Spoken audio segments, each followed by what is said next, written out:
There's a certain sensitivity that comes from healing deep emotional wounds that I didn't anticipate when I started my journey, and it's almost like you can't really have one without the other. You can't heal and not be sensitive, because sensitivity literally just means that you're not numb to life anymore. When I started my healing journey, I was not trying to be more sensitive. If anything, I was trying to stop being so sensitive. I had experienced things that I no longer wanted to feel. Therefore, I thought, let me heal. Therefore, I can just get back to my life straight after I'm done with this. But what I realized after I started healing is when you start to go through your deep wounds and your core shadows and you heal those aspects and you stop shaming yourself for feeling, you actually end up feeling a lot more.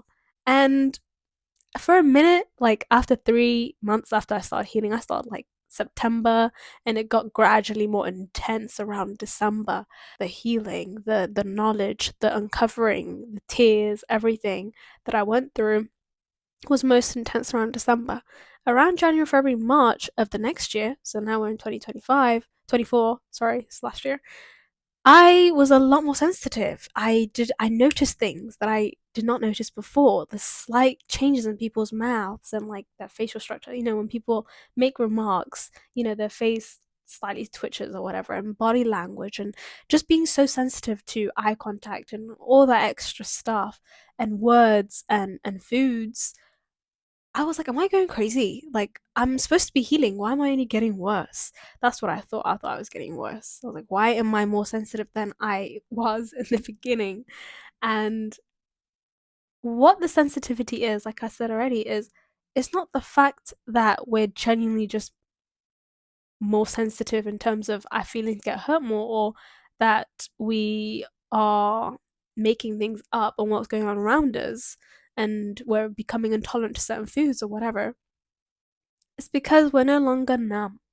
When you heal, you're uncovering the core shame, the core wounds, core trust issues, core guilt, everything that might have been passed down to you from your parents, from possible partners, or whatever influence you've had that's deepened the wound.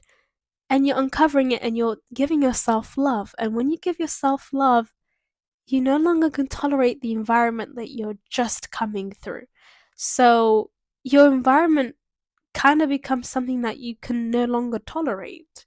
The food that you've had, you can no longer tolerate that. The words that you used to hear, the music that you might listen to before, you might not tolerate that anymore, and everything becomes a trigger for a few months after your healing or your awakening or your dark night of the soul, anything that transforms your life. Everything becomes like a trigger, and people around you, for me, I had people, well, it was just two, and they're like, oh yeah, like, you're so sensitive, you're getting triggered by everything. That's more of a you issue right now, not really me. And at the time I was like, no, how is it a me issue? Me getting triggered is not a me issue, it's a you issue. You're triggering me. But there's two sides to the coin, right? Yes, it is actually internal things that are making us feel like we're being triggered by an external factor. The external factor, honestly, in most cases, has nothing to do with, like, it shouldn't do anything to our internal feelings and our internal stability. So, yes, I was wrong to tell people that certain things did trigger me, and that them calling me sensitive was also wrong, because that is why I'm getting triggered. When you go through this journey, expect your sensitivity to be really heightened, and it's okay that it is heightened, because that's a sign of you healing. And it's going to be a period where it's really dodgy. It's like, okay, I'm sensitive to everything, and how much of this sensitivity am I going to? You have to build like a really strong foundation and a thick skin while you're sensitive. It's okay to still be sensitive to your environment, to certain music, to certain people, foods, whatever. But you also have to build thick skin, and that's what I started doing after being called so sensitive for like 3 months, 6 months after healing. And I just had to learn that, okay, I'm this is who I am now, and I wouldn't go back. Going back means to being numb again. I had to lose a job. I lost jobs. I lost people that I thought I was gonna have for life. I stopped eating certain things, not because they were technically bad or anything, like veganism, for example. I just didn't like how the food was being made, and you can't trust what people are putting into these foods anymore. And like, it's one thing being vegan, right, and controlling where you get your eggs from, like free ranged eggs or whatever from the supermarket. But it's one thing going out for food and not knowing where they're getting their eggs, their milks, and their meats.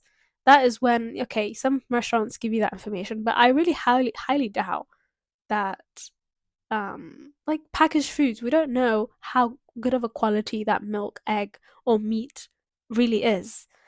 So to me, it was just like, I wasn't becoming sensitive necessarily to the food. Actually, I just start becoming sensitive to food as well. And yes, it's gonna become unbearable, especially because we're still living on Earth. We're still living in a situation that caused us all that humiliation and trauma in the first place. We're still in the same environment that causes us pain and that causes us to have to go through a healing journey in the first place. So I just want to make you aware because I went through this and I became extremely sensitive, way more sensitive than I was before, and more sensitive to words, more reading into what things mean. Like, I would hear music and I'm more sensitive to the words and the influences that they might have over me. And yeah, it sounds like an episode, but it's not. This is just what happens when you try and prioritize yourself 100%.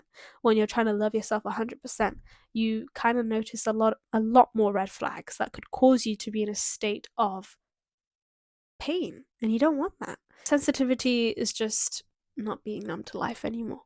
So there's the upside to this too. A lot of joy that comes from being sensitive. You're a lot more, the gratitude that you have for certain things is absolutely ridiculous. And honestly, it's given me so much wave to get to where I am today, where I can share information to you on how I've managed to get through so many weird things. The only reason why people continue in the most resilient countries in the world is because they're so sensitive to the little happiness that they do have. And when you heal, you're a lot more sensitive to the joys of life. But I do want to warn you, with sensitivity also, we can have the tendency to get stuck in one emotion. The way I think about sensitivity is like we're creating a ball of energy, and the more sensitive we are to life, the more energy we have because we feel more. So we'd feel a lot more sad if something sad was to happen, very hysterical. And what I wanted to say with that is, looking at the map of consciousness by David Hawking, I have found myself to be pretty much stuck at grief for a long time when I was going through my healing. I didn't only feel sad for myself. I also started feeling sad for other people, and it was like I literally couldn't tolerate news. I couldn't tolerate, like, the Gaza and Palestine or the adverts that you see. I couldn't tolerate that. I still can't tolerate it. And as of recent, I've been stuck in grief, because of like animals, animals being tortured and stuff like that for food. And it's like, should I really be stuck in that section? No, you can still control where and how you move on the scale. But I wanted to warn you that sometimes when you're sensitive to things, we have a tendency to get stuck in one emotion and really give it a lot of attention. We have to analyze that. We have to realize that there's actually a lot more emotions on the scale that we can experience.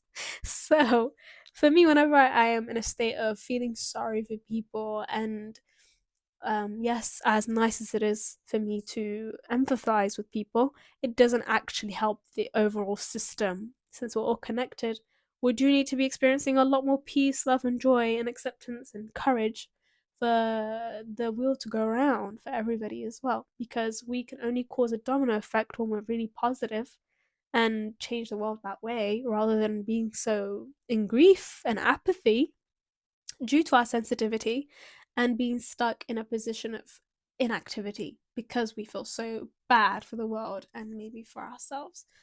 But I don't necessarily get stuck feeling bad for myself, it's usually just for others. And honestly, I have to say, it doesn't help. It really just doesn't help. There's places for it, but Usually it doesn't help. Being stuck in one area that is low because of our sensitivity, even though we start healing, doesn't help anybody. So what I want you to do, or what I do, is just move up, is realize everybody has a purpose, everybody has to feel certain things for them to experience life to the fullest, just like I did. Therefore, life's a polarity. And all I could do is let life just do life for people. And I moved to neutrality, which is just acceptance, and so on and so forth, to love and joy. And back I am at a state of bliss. But yeah, I just wanted to say that because there's going to be people that come at you telling you you're sensitive, that you're going to get triggered by things. And when you heal, this is just a normal part of life and it's time for you to set boundaries. That's what all these synchronicities are about when they come into your path when you heal. You just have to decide what's for you and what's not for you. And then try your best not to be stuck in a state of grief or any of the lower emotions, because sensitivity only means we have more emotions and energy to experience higher emotions as well. So lots of love. I let me know about your journey if you are experiencing this.